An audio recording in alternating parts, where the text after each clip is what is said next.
Now we'll hear from our next speaker.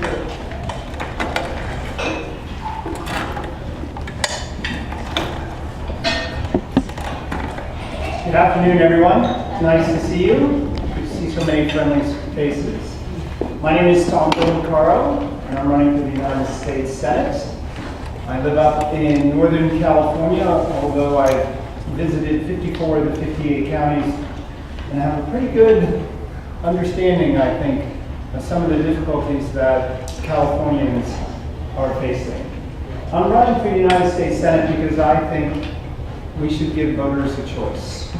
California has become, unfortunately, too much of a one-party state. And we need candidates that will provide practical solutions to the problems that people are facing. So let's talk about solutions. I like to call myself the pro-growth economic candidate. I'm the only U.S. Senate candidate in America that has his own specific flat tax. I worked out that flat tax with my economic advisor, Stephen Moore. In that, the flat tax should be passed, I believe, for 3 reasons. Number one, we have a stagnant economy. We've had 40 straight years of government growth, 40 straight years of regulatory growth, 40 straight years almost of tax growth, and no surprise, we've had 40 years of growth in debt. When you combine all of those things, you get a stagnant economy. In fact, over the last 7 years, it's been so stagnant that Americans have lost income, the bottom 90%.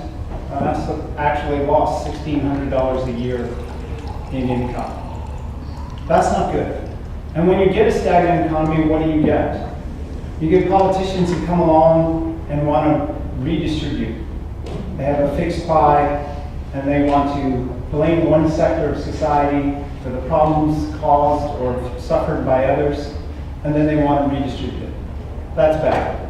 So a flat tax, which mine is a 15.5% net business income tax and 15.5% income tax for individuals with no family of 4 paying income tax until they reach over $48,000 a year in income.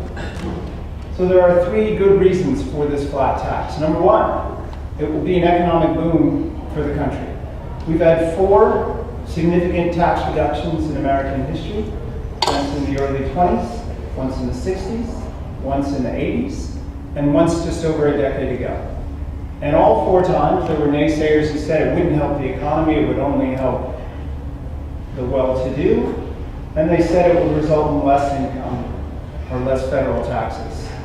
In fact, all 4 times, the economy turned around brightly because they were put in force when the economy was stagnant. All 4 times, the economy jumped. All 4 times, employment went up. All 4 times, unemployment went down. Labor force participation went up, and so did wages. And you know what else happened? Federal tax revenues rose as well because more people were working as a result. We can do the same today. That's why I've offered this very specific 15.5% flat tax. And you know who else likes it? 62% of Americans in the Reason Group poll said they want a flat tax as well, because they understand the fairness related to that. So number one, the flat tax will grow the economy. Number 2, we must stop the use of the federal tax code as a lobbyist dream and a dream for corporate welfare and the rest. The code is beneficial at 77,000 annotated pages to those who can afford the lobbyists or the tax lawyers or the accountants to understand it. And it's helpful, or actually very harmful. It's helpful to the IRS, but it's very harmful to Americans when the IRS can interpret it like Lois Lerner did and use it against us. So number 1, it will grow the economy. Number 2, it will reduce the power of the IRS. We do not need a mega IRS. We do need federal revenues, but we don't need a massive IRS intrusive in every way. So number 2, it will reduce the power of the IRS. Number 3, today there are many politicians who engage in class warfare. They will tell you that the rich got their money at the expense of the poor. Well, no civilization in history benefits from a class warfare discussion. And those class warfare discussions really only arise in periods of economic stagnation. So we must end this blaming of one another. It is not the fault, per se, of Facebook, who's making a lot of money, that some businesses aren't. I don't blame Mark Zuckerberg for making so much money. I'm thankful that he gives us essentially a free service and employs so many people. And we need to encourage that. It is a bad sign in a civilization's history when what you find is that the producers are reviled and those that redistribute are spoken of so highly. We cannot go forward fighting each other. We need to become the America of economic growth again. And I'm pleased to say that my plan has been endorsed by really the four greatest minds of right-center economists in America today, including Steve Forbes, Larry Kudlow, Stephen Moore, my advisor, has as well. And I think that tells you that I'm running a campaign of what? National proportions. Because I think a campaign should be about ideas. I forgot to mention Dr. Arthur Laffer. He of the Laffer Curve is supporting me as well. Because I think a campaign should be what? About ideas, and specific ideas. I don't think a candidate should ask you for help or even money unless he tells you and gives you that specific roadmap. I'm also very pleased being here in Thousand Oaks to say that I was endorsed yesterday by none other than Congressman Tom McClintock, who I think has been what? A guardian of freedom and someone who demonstrates, at least in his life, what it means to try and curb the growth of government because he understands what? That it reduces economic prosperity and reduces our freedom. But a tax cut isn't the only thing, or a tax reform that Americans need. Here in California, we have a serious water mismanagement crisis. I didn't say drought. I said water management crisis. We have had billions of gallons fall to the ground this winter. And a huge percentage of it does what? Falls on the freeway, goes into the drain, and out into the ocean. And I don't quite understand this because Jerry Brown's been telling me the ocean's rising. So I don't think we should be sending more water to a rising ocean. Instead, we need a comprehensive policy, a pro-growth water policy, so that this problem of California being number one in the country in poverty, which by the way is a sin, under no circumstance should California, which is the richest stretch of land in the world, with the greatest coastline in the world, with the Central Valley, the mountains, whether they're in the Central Valley, in the south, or up north. With all these resources, California should be booming. It is not, for one reason and one reason only, government policies.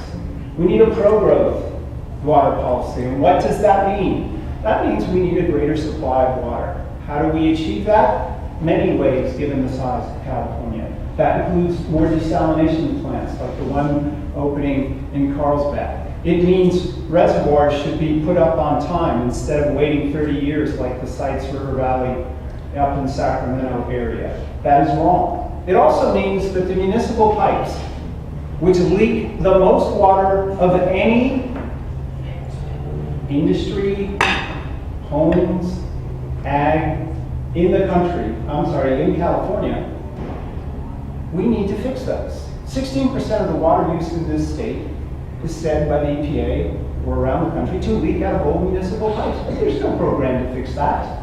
You know why? Because they'd rather fine you, the consumer, instead of do what? Hold government accountable. So not only should we consider more desalination plants and building of reservoirs up and down the state, not just in the north, but we should also require the municipalities to fix their pipes. Because even if they did a half-good job and reduced waste by 8%, that's double what the state wants you to save. And finally, with respect to water policy, we should be practicing healthy forest practices. Our forests are overgrown. They don't just represent a fire danger. They represent a massive overuse of water, which doesn't have to be. If we thin the forest to healthy levels, what happens? You get additional runoff. Enough, if you listen to enough people in the industry, to tell you that they can feed the Central Valley each year. But why isn't this happening? Because we don't have a choice in this state. The Democrat lobby in Sacramento is not interested in water policy for the masses. They're only interested in water policy for the environmentalists. And we need to change that. And you need a U.S. Senator in Washington, D.C. who not only points this out, but will ask for your help in getting the EPA and Forest Service and others to be advocates for you, not just their special interests. Lastly, I'd like to talk to you about an incredibly important need for us to bring back clarity to foreign policy that we used to have. You know, I tell people, you wouldn't go to a doctor and start taking medicine unless the doctor did what? Told you what was wrong with you, made a diagnosis, gave you a plan. Yet today we have a foreign policy adrift because we have a president who's unwilling to say the obvious, that ISIS, which includes Islam in its name, is actually an Islamic terrorist movement. And yes, we are at war with ISIS and that movement to the extent that it bombs, maims, and exports its terror. In the old days, we used to say that we would get involved as a country, not everywhere in the world where governments do wrong, but places where governments export their terror. If it goes beyond their borders and they hurt their neighbors or international trade or the rest, that is the defining line where we get involved. And involvement means something like sanctions all the way up to preventing genocide or war if they're on the march.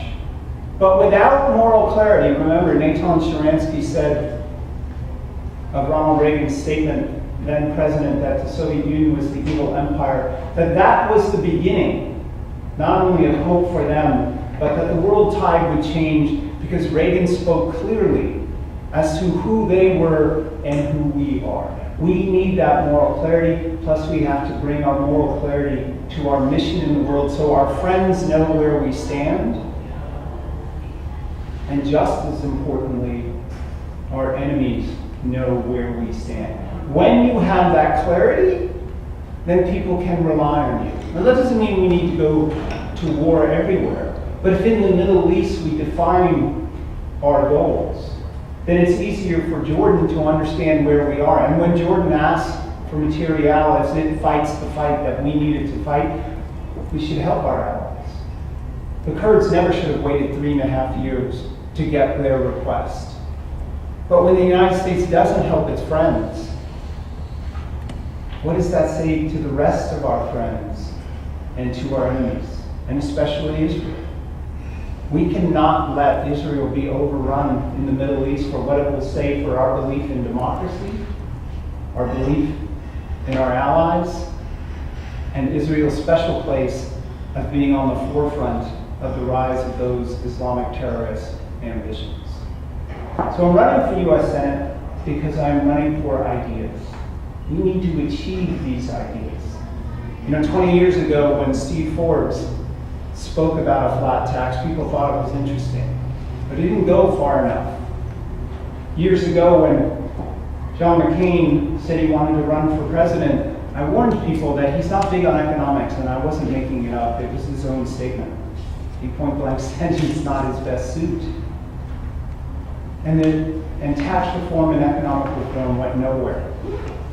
When Romney ran, he kept saying he knew how to create jobs, but he didn't advance the argument far enough.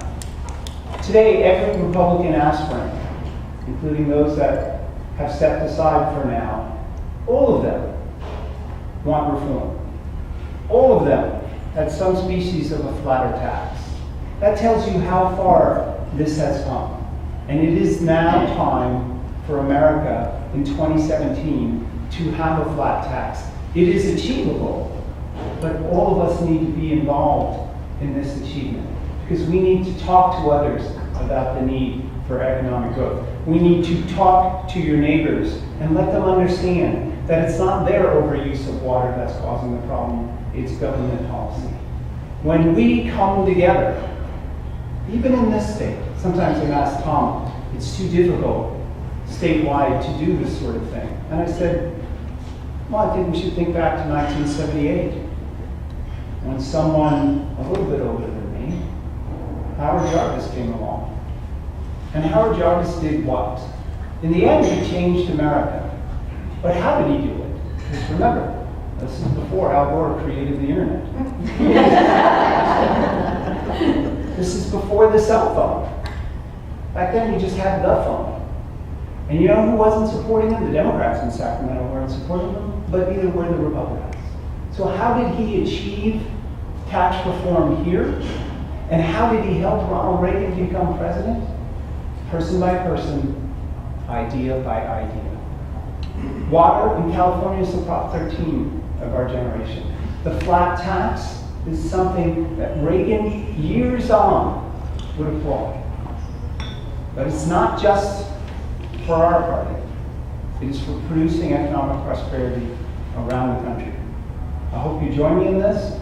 You can go to tomdell.com, TOMDEL.com, and together, not with government doing it, but we as Americans, if government would just get out of our way, can rebuild the economic future of this country and provide that clarity to the world.